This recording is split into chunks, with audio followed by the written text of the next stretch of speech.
Hey guys, this is Get Jesse, and I'm here with my Terran building guide, which basically is going to be used to serve as an introduction to all the Terran buildings. First up is the command center, and this is the main structure of the Terrans. It gathers resources, it makes workers, things like that. And something unique to the command center that's different from the other races is that it can lift off. And you can move it to another location. This would be useful if you run out of minerals at your base or something and you need to move to a new location to gather more minerals. It's also useful to pre-build the command center and then lift off and move it to an expansion, so you don't have to wait for it to construct at the expansion. The other unique thing about the Terran command center is that it can be morphed into an orbital command center or a planetary fortress, and I'll get into those later. The other Terran structure is the refinery, and this is where you get Vespene gas from. So nothing much to say about that. It's just where you get your resources from. Another Terran structure is the supply depot. This is what provides the Terrans with food so they can increase the amount of units they can build. Other than that, the supply depot is pretty simple, but one thing that's new to the supply depot from StarCraft 1 is that the supply depot can go underground and allow units to travel over it. So that means the supply depot is useful for walling off locations so that the enemy can't enter, but you can, since you can control whether or not a supply depot is up and down. And if you have a whole wall of supply depots, you can double click on one of them and tell them to all go down at the same time, or go up. Okay. And here's one of the things that the command center can construct into, which is the orbital command center. And it's basically the same thing as a regular command center, except it gains 3 abilities. The first ability is the mule, and this calls down a resource unit The base is under attack. that gathers resources more efficiently than SCVs do. And it lasts on a timer and then it just dies. So orbital command centers are good for harnessing the resources of expansions at a rapid pace.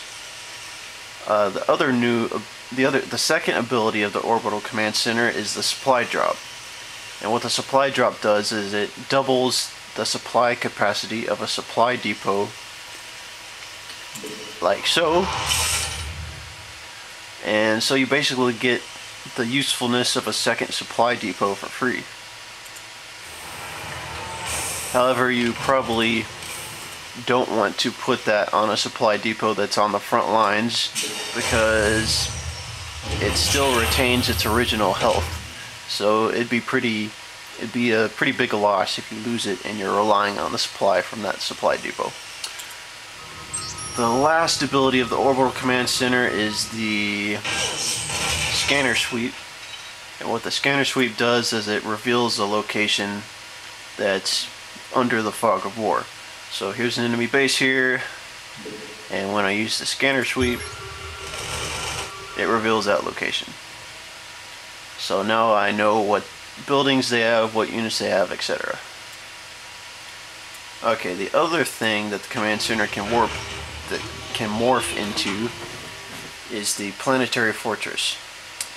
The Planetary Fortress is basically the same thing as a command center, except it loses its ability to lift off, and it gains the ability to attack and defend itself, basically.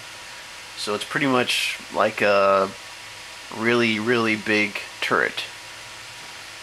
So planetary fortresses would be good things to build at high yield expansions, otherwise known as gold minerals, so that you can hold on to it and defend it. And something I forgot to mention that's unique to Terran command centers is that you can tell your SCVs to load up into it to protect them. Like so. So then the SCVs are inside the command center and they're safe. That's also useful to put a bunch of SCVs into a command center that you're constructing to lift off to an expansion. So right when it lands, you can tell the SCVs to unload, and they can start mining resources. You scared me. Okay. The next Terran structure that advances the tech tree is the Barracks. When you first the Barracks is where the Terran build all their Terran infantry units, and the Barracks can lift off. And when you first construct the Barracks, you can only build a Marine out of it. But you can also create 2 add-ons for any of the Terran's unit production facilities.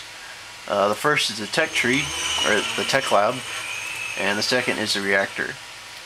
The tech lab basically gives you some upgrades to upgrade the units of that structure, and also allows that structure access to building more advanced units. The reactor does not give you access to new units, but it does allow you to build the basic units from that structure twice as fast. So for example, if I built Marines from a regular building, it would look like that, and it would only build 1 at a time. But if I built Marines from a reactor barracks, then it'll build 2 of them at the same time, so it builds them twice as quickly. Okay. Like I said, the Marine starts out with the barracks, and then when you add a tech lab, it allows you to build the Marauder and the Reaper. And later on, you can build ghosts from the barracks if you build a Ghost Academy, which unlocks after you build a barracks. I think that's true.